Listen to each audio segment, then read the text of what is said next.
আমরা দিদির কাছে যাব।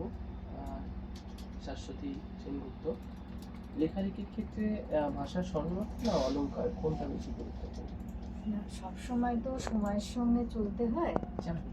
এখন যদি আমি বলি যে প্রচুর অলংকার সমৃদ্ধ আমি একটা লেখা দেব, আধুনিক প্রজন্ম সেটা পড়বে না।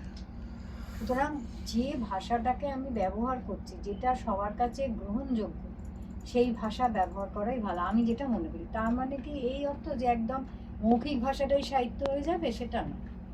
তার মধ্যে অবশ্যই একটা নির্দিষ্ট একটা স্ট্যান্ডার্ড অবশ্যই সেটা মেনটেন করতে হয়।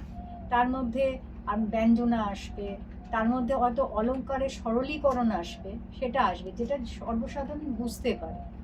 ঠিক আছে?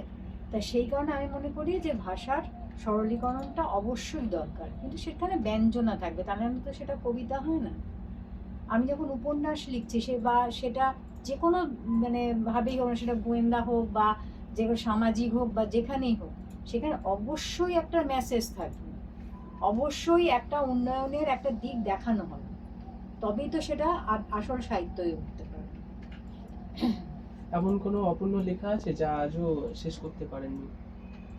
হ্যাঁ, কিছু তো একটা লেখা আমার আছে, যেমন আমার এই পরিবেশ সচেতনতা নিয়ে আমি একটা শুরু করেছিলাম আর কি। তা কারণ একটা সময় হয়েছিল যে প্রচুর মানে গাছপালা কেটে ফেলা হচ্ছে এবং তার একটা খুব খারাপ এফেক্ট পড়ছে, মানে সোশ্যাল সিস্টেমে একটা এফেক্ট পড়ছে, সেটা আমাকে খুব প্রভাবিত করেছিল। তো যাই হোক, আমার ইচ্ছে আছে সেটা নির্বাণের হাত দিয়েই সেটা প্রকাশিত হোক। এবং নির্বাণ যে এত সুন্দর একটা অনুষ্ঠান আপনারা আজকে প্রেজেন্ট করলেন, তার জন্য তো ধন্যবাদ। আমাকে এখানে ডাকার জন্য অসংখ্য ধন্যবাদ।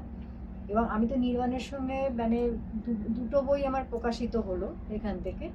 একটা হচ্ছে একটা শিশু সাহিত্য, আর একটা হচ্ছে আপনার আমি বেড়াতে জন্য ভালোবাসি, হ্যাঁ, এবার অরুণাচলের ওপরে একটা হলো, আর একটা বাচ্চাদের বই এখানে হয়েছে। আমি আশা করবো এই ধারাটা আরও আমি এগিয়ে নিয়ে যেতে পারবো ওনাদের সঙ্গে। এবং ওনারা যেভাবে আমাকে সাহায্য করেছেন, মানে একটা বই মানে খুব লাস্ট মোমেন্টে আমি দিয়েছি, সেই অবস্থাতেও যে ওনারা এতভাবে সহযোগিতা করে বইটা বইমেলা, আন্তর্জাতিক বইমেলায় বার করেছেন, তার জন্য অসংখ্য অসংখ্য ধন্যবাদ তাদের। আপনার কাছে কবিতার মানে কি? কবিতার মানে তো একটা মুহূর্ত। আমার কাছে হচ্ছে জীবনের বিভিন্ন ধারা, বিভিন্ন মুহূর্ত ফুটে ওঠে কবিতার মধ্যে। আমার চোখের কান্না আছে ওই কবিতার মধ্যে, আমার আনন্দ সেটাও আছে ওই কবিতার মধ্যে, আমার অনুভূতি, আমার বন্ধুত্ব, আমার প্রেম, ভালোবাসা সব কিছুই আছে ওই কবিতায়। আবার সেই কবিতার মধ্যেই আছে যে সমাজ পরিবর্তনের ডাক, অন্যায়ের প্রতিবাদ করা।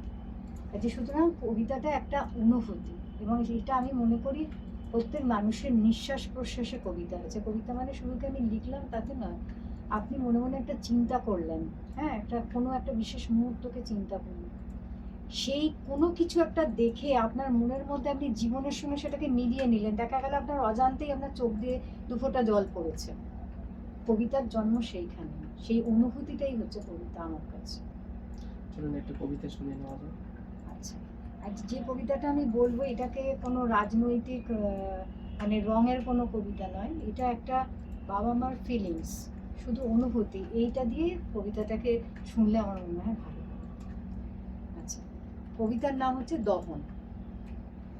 তিলে তিলে গড়ে ওঠা শহর, লোহিত রঙে শনিবারের ভোর, দিগন্তে উদাস আলো তখনও অন্ধকারময়, ফুটপাতের মেয়েটির চোখে বিপন্ন বিস্ময়, সেবাশ্রমে ঘটে যাওয়া বিপর্যয়, ডানা কাটা নিথর পাখির মতো অসহায়, আর ছিল অপেক্ষমান দুটি মানুষ, তাদের দেখে অপরিচিতা উঠে দাঁড়ায়, খরস্রোতা স্মৃতি বেয়ে চোখের পাতা ভারী হয়, নিঃসঙ্গতম মা বাবার কাতর প্রার্থনা চাপা পড়ে সতর্ক ব্যস্ততায়।